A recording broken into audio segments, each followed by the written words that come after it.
جی جناب، آج باری ہے جی رول نمبر 8 کی. اور نارملی تو ہم لوگ ڈائریکٹلی رولز کو ڈسکس کرتے ہیں، بٹ رول نمبر 8 جو ہے اس کو تھوڑا سمجھنے سے پہلے ہم لوگ قرآن کی کچھ آیتوں کو ریویو کرتے ہیں، اور پھر اس کے بعد رول نمبر 8 کو ڈسکس کریں گے. آج پہلے آیات کا ریفرنس کیوں دیا جا رہا ہے یہ تھوڑا بھی آگے چل کے کلیئر ہو جائے گا. تو سٹارٹ کرتے ہیں جی. سورہ بقرہ چیپٹر نمبر 2 ورس نمبر 153. اس میں اللہ تعالیٰ کہتا ہے کہ اے ایمان والو، صبر اور نماز کے ذریعے مدد چاہو. اللہ تعالیٰ صبر کرنے والوں کا ساتھ دیتا ہے.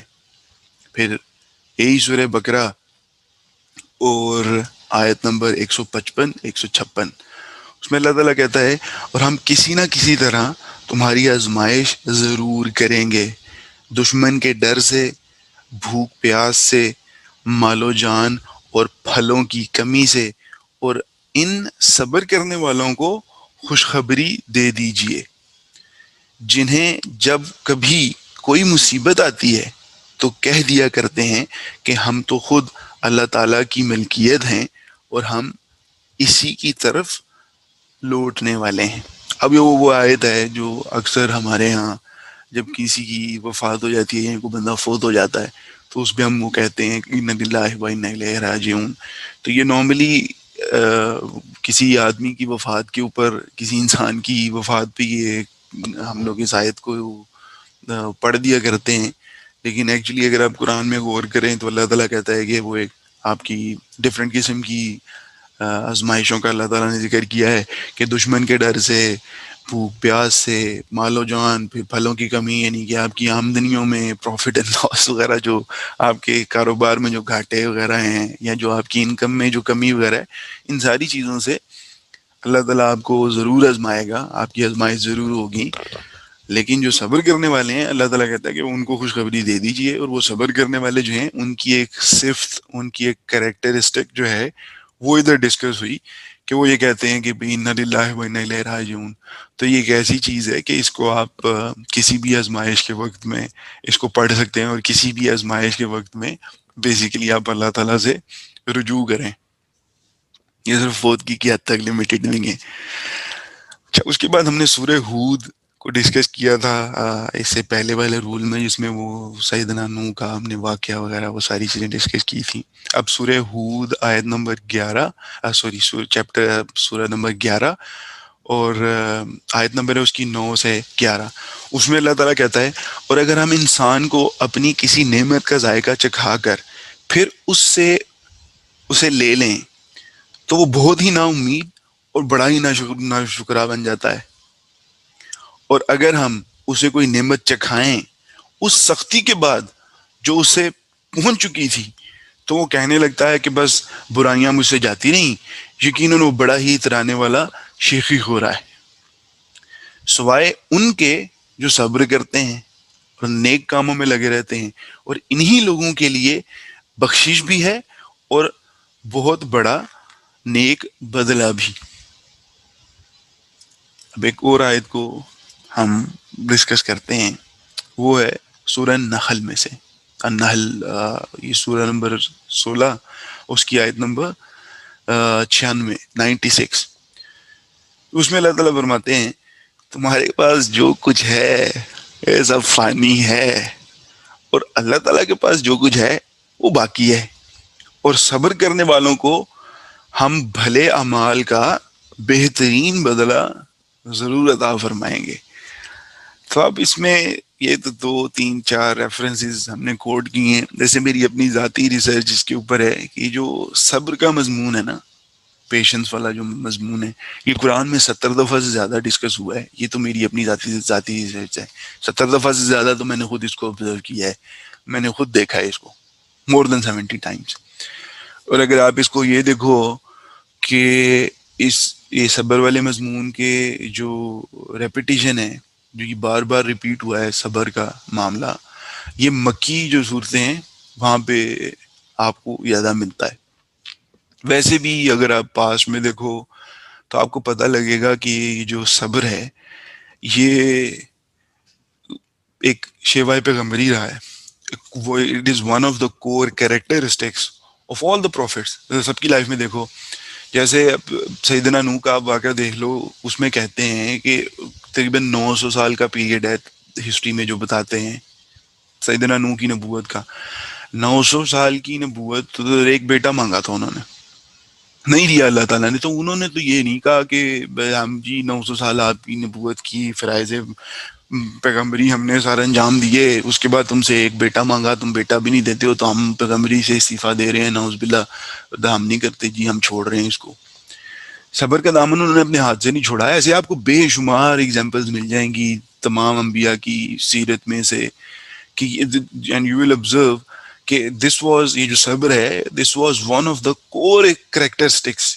یہ ان کی ایک خاصہ تھا تمام انبیاء کا. اور پھر 70 دفعہ سے زیادہ قرآن میں اس مضمون کو ڈسکس ہونا, تو ایک چیز تو بڑا کلیئرلی ادھر اس سے اسٹیبلش ہو جاتی ہے کہ یہ کوئی بڑی امپورٹنٹ چیز ہے. تو امپورٹنٹ چیز تو ہے لیکن یہ ہے کیا, کیا ہے صبر, کیا ہے. اب آتے ہیں جی رول نمبر 8 کی طرف. تو رول نمبر 8 یہ کہتا ہے کہ جی صبر کا مطلب ثابت قدمی سے برداشت کرنا نہیں ہے. اس کا مطلب ہے کسی عمل کے اختتام کو دیکھنا. صبر کا مطلب کیا ہے؟ اس کا مطلب ہے کانٹے کو دیکھنا اور گلاب کو دیکھنا, رات کو دیکھنا, فجر کو دیکھنا. اور اس کے برعکس بے صبری کا مطلب کیا ہے؟ بے صبری کا مطلب ہے اتنا تنگ نظر ہونا کہ آپ نتیجہ دیکھنے کے قابل ہی نہ ہوں. اور خدا سے محبت کرنے والوں کا صبر کبھی ختم نہیں ہوتا, کیونکہ وہ جانتے ہیں کہ ہلال چاند کے مکمل ہونے کے لیے وقت درکار ہے, میں وقت کی ضرورت ہے. تو یہ جو ہم نے ذرا اتنی لمبی تمہید باندھی قرآنی آیات کے تھرو اور باقی سارا کچھ, اس کا پرپس صرف یہ تھا کہ رول نمبر 8 کے اندر جو آج ٹاپک ڈسکس ہو رہا تھا میجرلی وہ تھا صبر. اور اس میں علماء کی, مشائخ کرام کی, صوفیاء کی متفقہ علیہ سب کی رائے یہ ہے کہ یہ ایک بہت بلند مقام ہے. یہ جو صبر والی جو چیز ہے, it is one of the prime most prime things جو قرآن میں ڈسکس ہوا ہے. ان اللہ مع الصابرین, کہ اللہ تعالیٰ تو انہی کے ساتھ ہے. فار شور شارٹ جو صبر کرنے والے ہیں تو ان کے ساتھ کھڑا ہوا ہے اللہ تعالیٰ. اب بات یہ آتی ہے کہ جی سب سے بڑا, ایک تو تھوڑی سی مسکنسیپشن اس میں ہو جاتی ہے کبھی کبھار کہ برداشت کو صبر کے ساتھ جو ہے وہ ریلیٹ کر دیا جاتا تھا. تو پہلی چیز اس میں سے یہ نکلا کہ صبر کا مطلب قطعی طور پہ یہ نہیں ہے کہ آپ ثابت قدمی سے چیزوں کو صرف برداشت کرتے رہیں. تو برداشت کرنا ہی نہیں ہے. تو اس کا موٹی بات آپ اس کو یوں سمجھ لو کہ اس کا مطلب ہے اینڈ ریزلٹ کو دیکھنا, بالکل اینڈ ریزلٹ کو دیکھنا, کسی عمل کے اختتام کو دیکھنا. تو صبر کا مطلب ہے ڈونٹ ایکٹ شارٹ سائٹڈلی. تو ایک چھوٹا سا آپ کا زندگی میں آپ کی واقعہ ہو گیا, جیسے ابھی وہ پچھلی آیتوں میں اللہ تعالیٰ نے وہ قرآن میں ڈسکس کیا کہ میں اپنی نعمت کے مزہ چکھا دیتا ہوں, اس کے بعد اگر میں وہ نعمت واپس لے لیتا ہوں انسان ناشکرا ہو جاتا ہے. یہ ہے وہ تنگ نظری جو انسان کرتا ہے کہ وہ نتیجہ دیکھنے کے قابل ہی نہیں ہے. اب قرآن میں جیسے میں نے آپ کو بتایا ملٹیپل ٹائمز یہ مضمون ڈسکس ہوا ہے. خاص طور پہ اگر آپ نے صبر کی حقیقت سمجھنی ہے تو سورہ کہف کے اندر وہ جو سیدنا موسیٰ کا قصہ ہے کہ وہ اللہ تعالیٰ کے کسی ایک نیک بندے سے ان کی ملاقات ہوئی, اور اس کے ساتھ وہ پھر ایک واقعہ ہے کہ انہوں نے 2-3 کام کیے اور وہ بار بار سیدنا موسیٰ کو یہ کہتے رہے کہ آپ میرے ساتھ صبر نہیں کر سکیں گے. تو وہ واقعہ پڑھیں تو آپ کو اس پورے واقعے کو پڑھنے میں اینڈ میں جدھر وہ سمرائز ہوتا ہے سورہ کہف میں وہ واقعہ, تو وہاں پہ وہ ان آیتوں سے آپ کو سمجھ لگے گی کہ صبر کا حقیقی مفہوم ہے کیا. وہ بار بار ایک ہی چیز پہ ہے کہ آپ کسی بھی عمل کی حقیقت, اس کے بالکل پورے سائیکل کو آپ دیکھو. جیسے اس رول میں بھی ڈسکس ہوا کہ صرف آپ کانٹے کو دیکھ کے ہی تنقید نہ کرتے رہو. اگر آپ کو کانٹا مل رہا ہے تو اس کا مطلب ہے آگے کہیں پہ گلاب بھی ہوں گے. تو کانٹے کو دیکھنا اور گلاب کو بھی دیکھنا. تو صرف رات کی تاریکیوں کو دیکھنا اور وہ جو طلوع آفتاب جو فجر کے بعد آئے گا اس کو اگنور کر دینا, دس از ایکٹنگ شارٹ سائٹڈلی. یہ آپ انسان اتنا تنگ نظر ہو جائے کہ وہ نتیجہ دیکھنے کے قابل ہی نہ ہو. سو میسیج اس رول میں بیسیکلی یہ ہے کہ آپ صبر کی ایک تو تلقین کی جا رہی ہے کہ یہ بہتر ہے، کیونکہ اللہ سے محبت کرنے والوں کا صبر کبھی ختم نہیں ہوتا. It has to be one of the core characteristics. اب یہ بات کی ہے کہ بڑا مشکل کام ہے جی، تب مشکل کام ہے تو آپ کیا صبر کا الٹ کیا ہوگا؟ تو یہ ہے کہ جی آپ بے صبرے ہو جائیں، آپ اتنے تنگ نظر ہو جائیں کہ یو ایکٹ شارٹ سائٹڈلی، اور اس کا نقصان وہ والے جان وہ آپ ہی کی جانوں کے اوپر جو ہے وہ پڑے گا. So cut the long story short, roll number 8 کا جو میسج ہے وہ آپ کو تلقین کرتا ہے کہ آپ صبر کریں اور صبر کو سمجھیں. اچھا، صبر کو جو سمجھنے والا معاملہ ہے اس کے اوپر اگین ذرا قرآن کی کچھ آیتوں کو ہم ڈسکس کرتے ہیں. تو سورہ نحل ہے، سورہ نمبر 16، اس کی آیت 126 127. اس میں اللہ تعالیٰ کہتا ہے اور اگر بدلہ لو بھی تو بالکل اتنا ہی جتنا صدمہ تمہیں پہنچایا گیا ہو، اور اگر صبر کر لو تو بے شک صابروں کے لیے یہی بہتر ہے. اور یہ جو صابر ہیں ان کے بارے میں الگ سے وہ ایک آیت ہے کہ ان اللہ مع الصابرین، کہ انہی لوگوں کے ساتھ ہے اللہ تعالیٰ.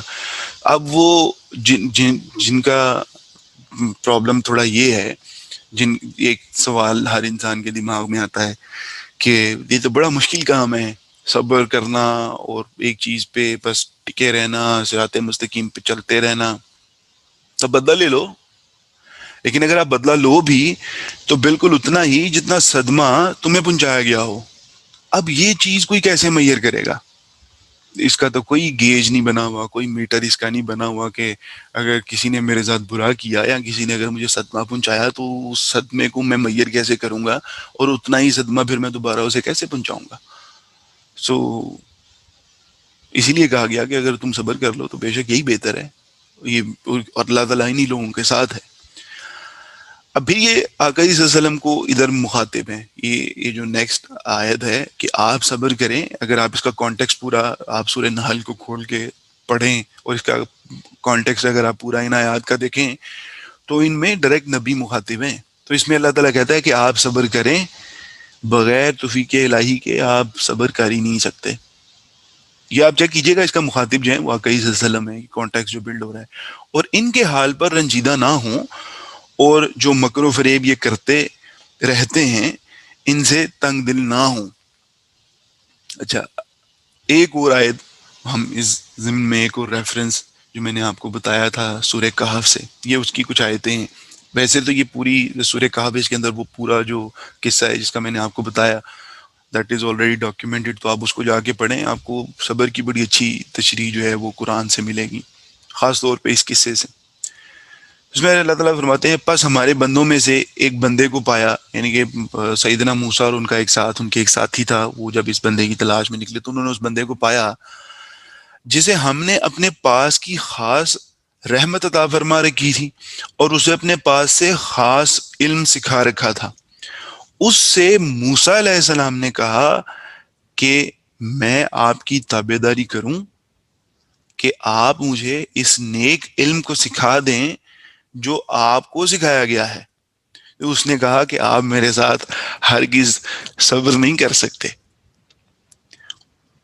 اور یہ بہت ہی باریک اور بہت ہی امپورٹنٹ پوائنٹ یہ جو سمجھنے کا ہے اس آیت میں یہ ہے، اور جس چیز کو آپ نے اپنے علم میں نہ لیا ہو اس پر آپ صبر کر بھی کیسے سکتے ہیں؟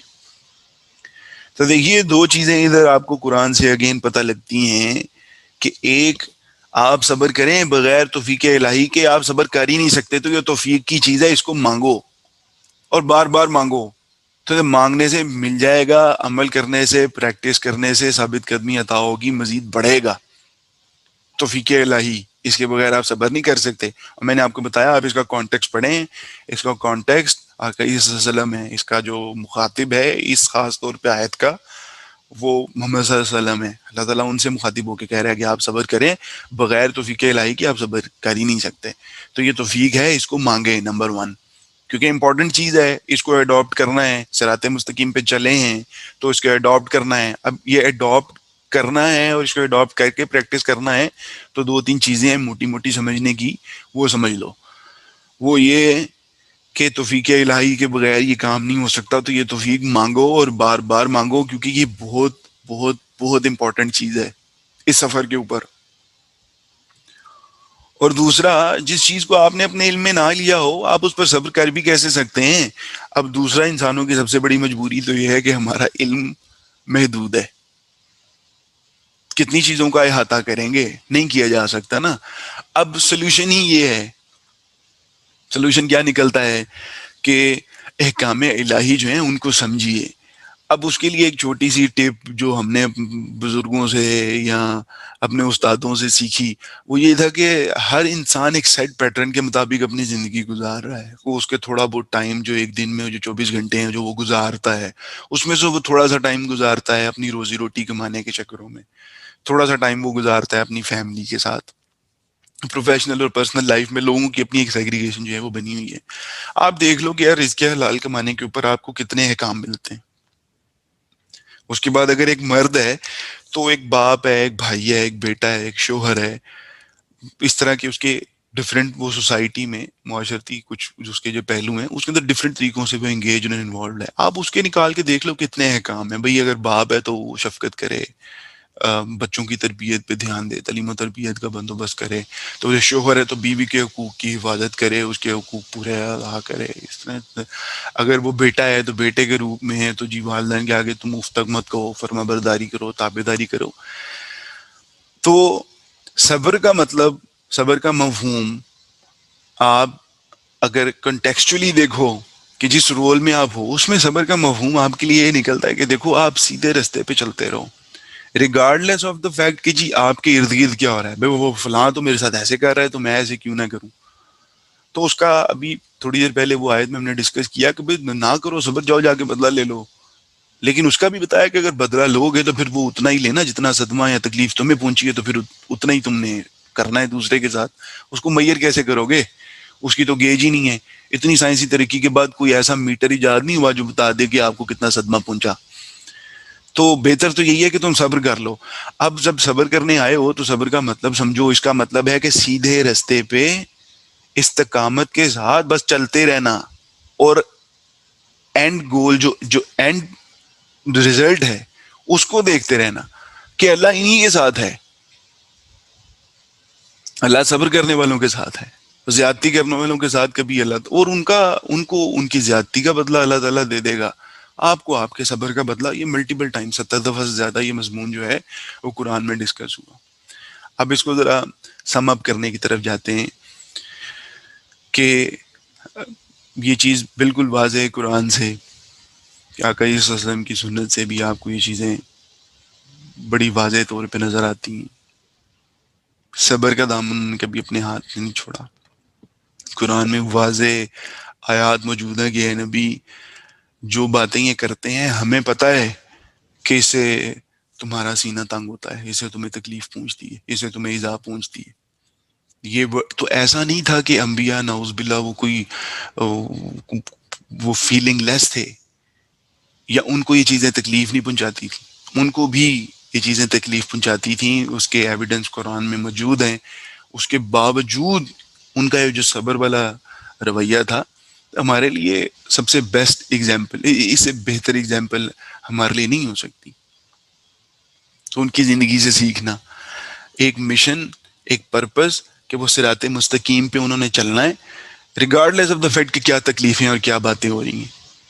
ہمارے ساتھ شاید آج کے دور میں بھی اتنی سخت باتیں نہ ہوتی ہوں جو اس وقت 1400 سال پہلے جس وقت پہ آقا صلی اللہ علیہ وسلم اپنے اس جرنی پہ تھے تو جو ان کے ساتھ ہو رہا تھا. ہمارے منہ پہ آ کے ہمیں نعوذ باللہ کوئی یہ نہیں کہہ سکتا کہ ساحر، کذاب، اس طرح کی چیزیں نعوذ باللہ ہمارے منہ پہ آ کے آج کے دور میں ہارڈلی کوئی کہتا ہو. بہت بہت سخت باتیں اور بہت بہت سخت قسم کی چیزیں اور انبیاء کرام نے برداشت کی. ہمارے لیے ایک ایگزامپل سیٹ کر کے گئے کہ صبر کا مطلب ہے کہ آپ استقامت سے صراط مستقیم پہ چلتے رہو. جتنی یہ چیزیں ہیں ان کو اگنور کرو، صبر کا دامن اپنے ہاتھ سے مت چھوڑو. اس ایک رستے پہ بالکل سیدھے طریقے سے چلتے جانا, اپنی ایفرٹ کو نہیں چھوڑنا. So again summarising the role number 8, صبر ایک بہت بڑا مقام ہے ایز پر قرآن, ایز پر مشائخ کرام, ایز پر صوفیہ کرام. اس کے اوپر بہت سارے لوگوں کے لیکچرز ہیں, اور اٹ از ون آف دا کی کیریکٹرسٹکس جو آپ کو اس رستے کے اوپر پکا کرتی ہے. ادروائز یہی ہوتا ہے کہ وہ تھوڑی بہت مشکلیں اور مصیبتیں, تھوڑی بہت آزمائشیں, تھوڑے بہت چیلنجز اس رستے پہ آتے ہیں, اور انسان اپنی ہمت چھوڑ کے, نا امیدی وغیرہ چھوڑ کے وہ سائڈ پہ ہو جاتا ہے. دوسرا کام بھی جو بھی ہم نے وہ ڈسکس کیا کہ اگر اللہ تعالیٰ کی طرف سے کوئی خیر اس کو ملنا شروع ہو جائے تو پھر وہ شیخی خورا ہو جاتا ہے کہ وہ بھائی برائیاں اور یہ بدیاں تو میرے سے بہت زیادہ دور ہو گئی. تو دونوں کام نہیں کرنے ہیں اس معاملے میں, دونوں چیزوں سے آپ نے کیئرفل رہنا ہے. اگین اس کے سلسلے میں ہم نے پہلے بھی ایک ٹپ ڈسکس کی تھی کہ آپ کے اندر کا جو موسم ہے وہ ایک رہے.